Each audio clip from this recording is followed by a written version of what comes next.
A greve dos policiais militares no Ceará está ficando muito interessante.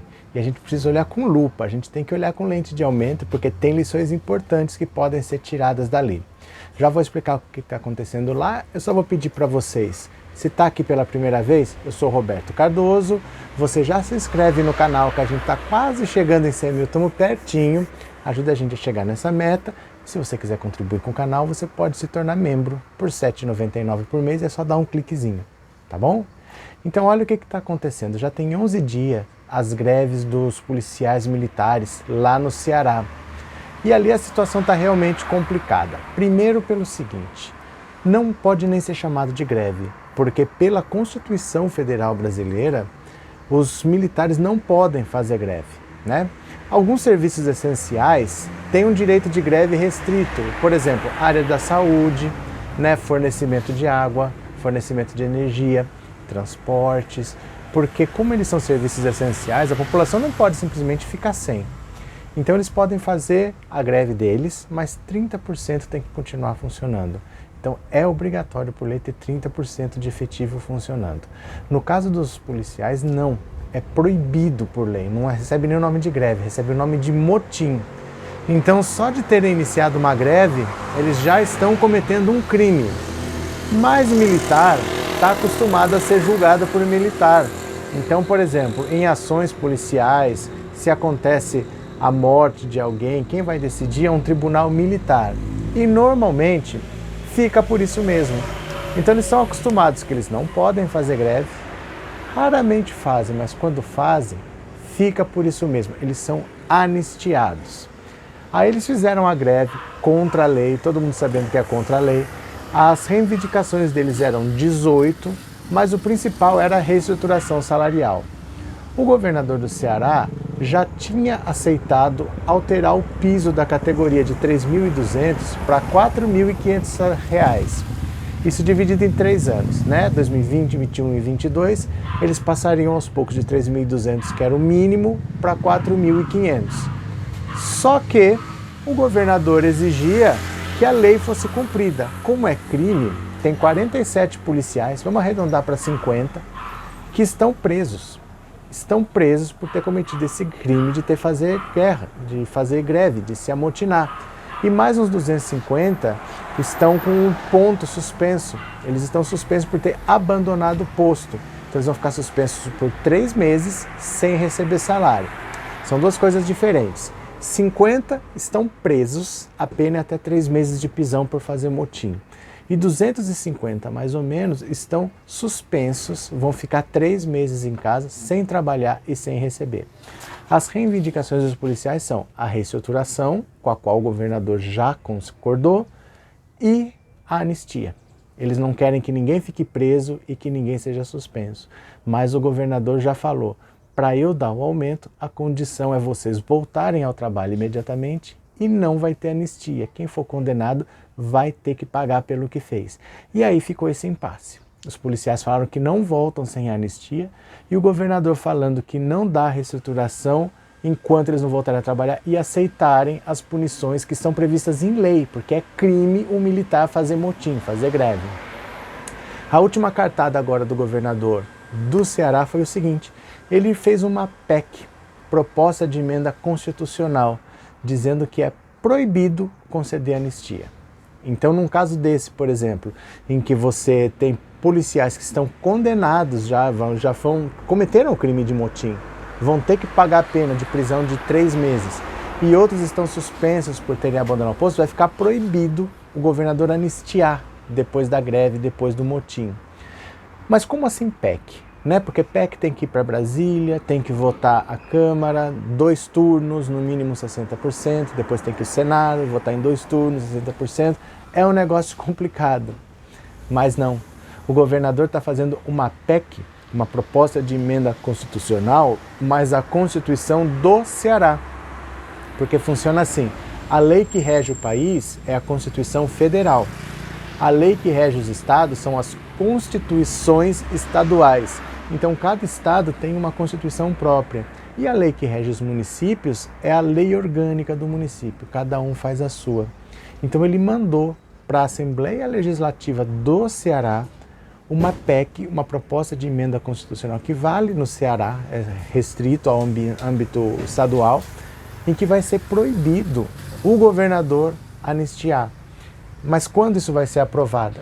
Ele mandou em regime de urgência, para ser aprovado já. Então ele enviou na sexta-feira, ontem à noite. Na sexta-feira já teve uma sessão plenária extraordinária, vai ter outra hoje e vai ter outra amanhã. Então nesse fim de semana eles já querem aprovar essa alteração na Constituição do Estado do Ceará, proibindo o governador de dar anistia. Veja como é importante você ter consciência de em que deputado você vota, em que senador você vota.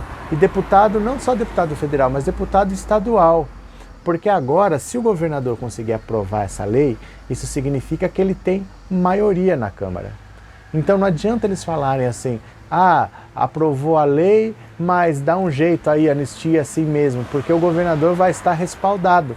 Caso essa aprovação aconteça, quer dizer que ele não está sozinho, que ele tem deputados que dão sustentação a ele.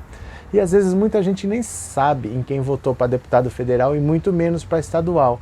E numa situação dessa é que a gente vê a importância. Então agora a situação é exatamente o seguinte: o governador do Ceará mandou uma PEC, uma proposta de emenda constitucional, mas uma emenda à Constituição estadual, proibindo o governador de anistiar os policiais amotinados. Então os que foram presos vão ficar presos, vão cumprir a pena por 3 meses, e os que estão suspensos vão ficar suspensos por 3 meses, não ficam presos, mas têm o salário cortado por 3 meses por abandono de posto. E a situação dos policiais ainda pode complicar mais, porque o Ministério Público Federal está estudando agora o crime contra a Lei de Segurança Nacional. Sabe aquela lei que o Sérgio Moro queria enquadrar o Lula? Foram ver o que o Lula fez, porque o Lula disse que o Jair Bolsonaro está envolvido com miliciano? Essa mesma lei. Ele queria dizer o quê? Que o Lula estava ameaçando o presidente da República, estava atentando contra a ordem política e social do país.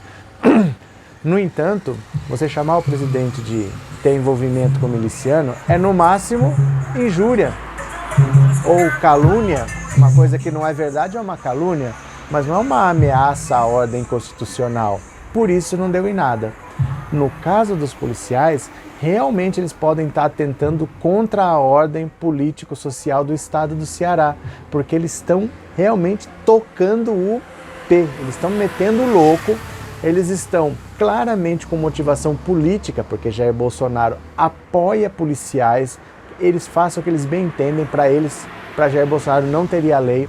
Se tiver que matar, mata. Se tiver que fazer qualquer loucura, faça. Ele apoia até os milicianos, que são os policiais bandidos, os policiais que cometem crimes. Ele apoia do mesmo jeito. Então, desde que o Jair Bolsonaro entrou no poder, as polícias ganharam muito poder e os policiais estão achando que podem fazer o que bem entenderem. Agora eles podem ser enquadrados também na Lei de Segurança Nacional, que era a lei que o Moro queria enquadrar o Lula. Pode sobrar isso para eles. Acho difícil no âmbito federal acontecer alguma coisa, porque aí cai no Ministério da Justiça, a gente não sabe qual que é o trâmite, mas às vezes tem um trâmite e tem as interferências. Né? Se o Lula tinha um habeas corpus para concorrer à eleição, para ser solto, e o Moro estava de férias, o juiz de primeira instância voltou para mudar a decisão de um desembargador que está na segunda instância e valeu. Então a gente sabe que existem as interferências, então na esfera federal pode ter interferências e pode ficar por isso mesmo. Mas no Ceará, que é governado pelo PT, o governador Camilo Santana é do PT, já enviou uma PEC que, se aprovada, vai servir de alerta no Brasil todo. Quem simplesmente ignorar a Constituição e quiser cometer esse crime, porque é um crime para a Constituição, um militar tem arma, gente. O militar não pode fazer greve, porque como eu vou negociar com um grevista armado? Né? Se eu tenho alguém armado me ameaçando, eu chamaria a polícia. Mas e se é a polícia que está me ameaçando?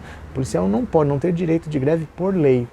Isso vai servir de exemplo para o país inteiro. As pessoas não podem simplesmente chantagear um governador do estado, colocar uma faca no pescoço, colocar uma arma no peito e falar: nós estamos fazendo greve. É contra a lei.